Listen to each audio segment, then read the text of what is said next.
Hello, it's Samantha Nolan-Smith here.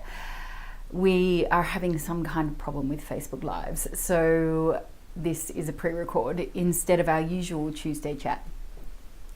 And at the moment, at the School of Visibility, we're talking about speaking up about controversial topics, about being fearful of speaking up and being controversial.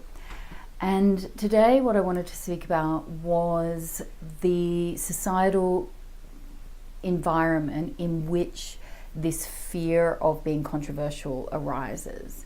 And at its core, understanding controversy requires us to understand that we're living in a world where certain people's voices and certain people's perspectives are considered authoritative and worth listening to, and everybody else is considered the other, outside of, different to.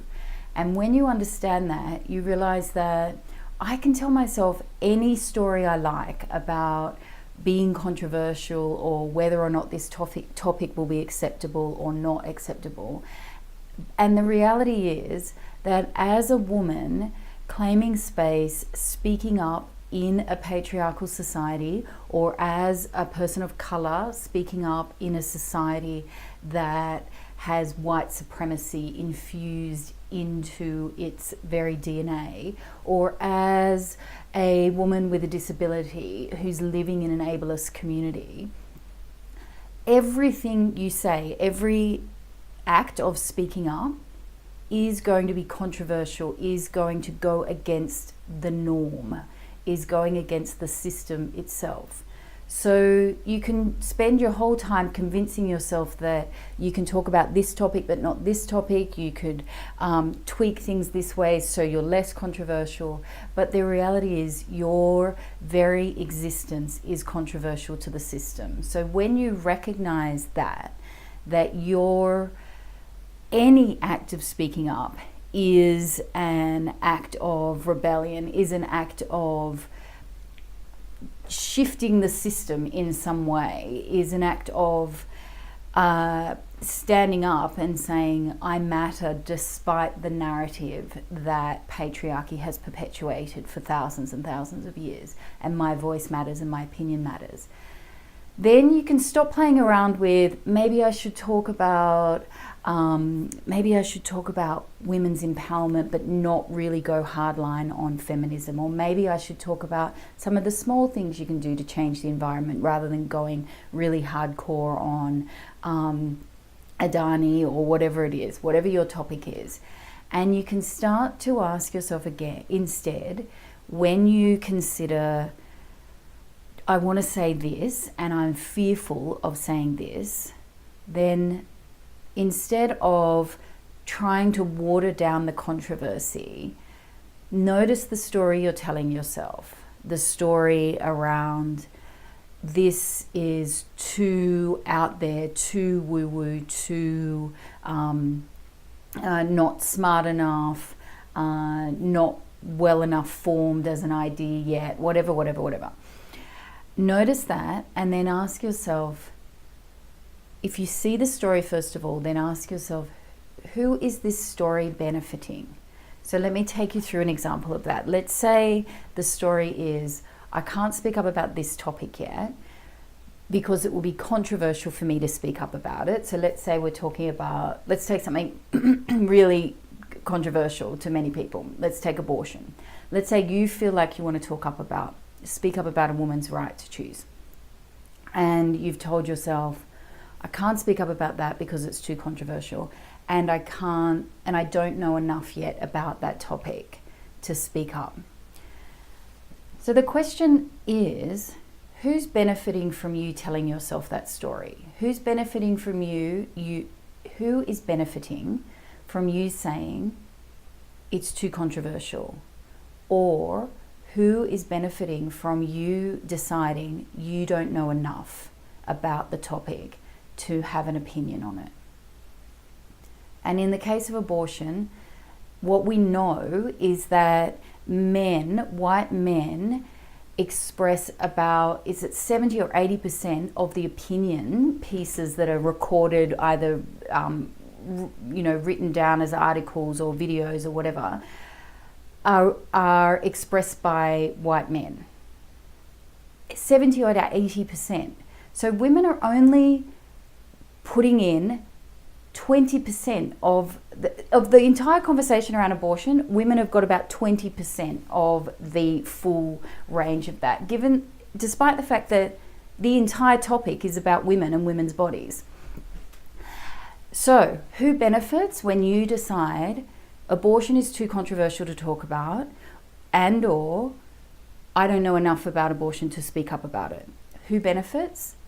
The men who are currently speaking up, who are taking up all the space, and who have decided that it is their right to tell you as a woman what you should and shouldn't be doing with your reproductive system. Let's take another example. Let's take, it's too controversial to talk about home births, let's say. Again, similar thing.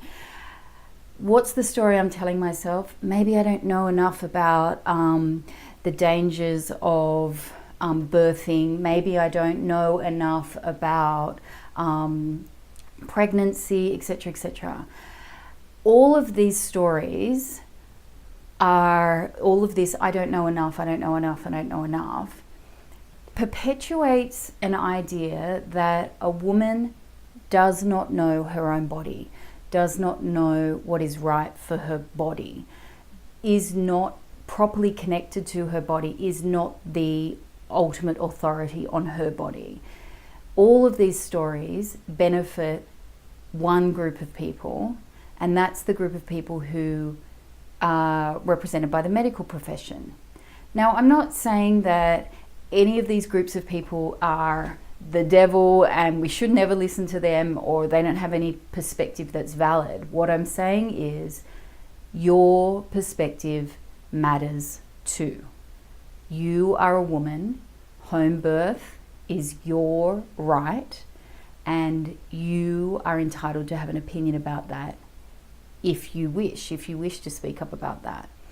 And every time you tell yourself, I don't know enough, I'm not educated enough yet, I'm not, people will disagree with me, so I better not say anything, then who benefits from that narrative? The medical profession, who is primarily interested in getting every woman into the hospital to have their birthing experience in a hospital. Now, if you disagree with that being the only option for women when it comes to birthing, then choosing to not speak up about it is disadvantaging, is doing no service to the women of the world. And so the other question is, who's benefiting from the story I'm telling myself, and who is losing out? Who is losing out by virtue of my decision not to speak up? And in that case, the people who are losing out are any women who might be interested in an alternative way of having a child. They might be interested in reclaiming a reclamation of the birthing process, which is desperately needed on the planet. They might be interested in knowing that there are women who are doing this every day very, very safely, in a sensible way, in a logical way, with a team around them. They might be interested in hearing a narrative that is different from the mainstream narrative, which says it's unsafe and it's silly to have a home birth. And so this is the job. This is the job of all women who want to speak up. It's the job of noticing what the current narrative is, noticing who's benefiting from that current narrative, and deciding, do I want to continue to support that narrative, or do I want to help to create an alternative? And every important social change that ever happened in the world happened because enough people, or even just a few courageous people, said, I want to help to change the narrative. So that's all I wanted to share with you today. maybe Facebook Live will be working again next week, or maybe we'll be coming to you as a pre-record. And I'll see you then.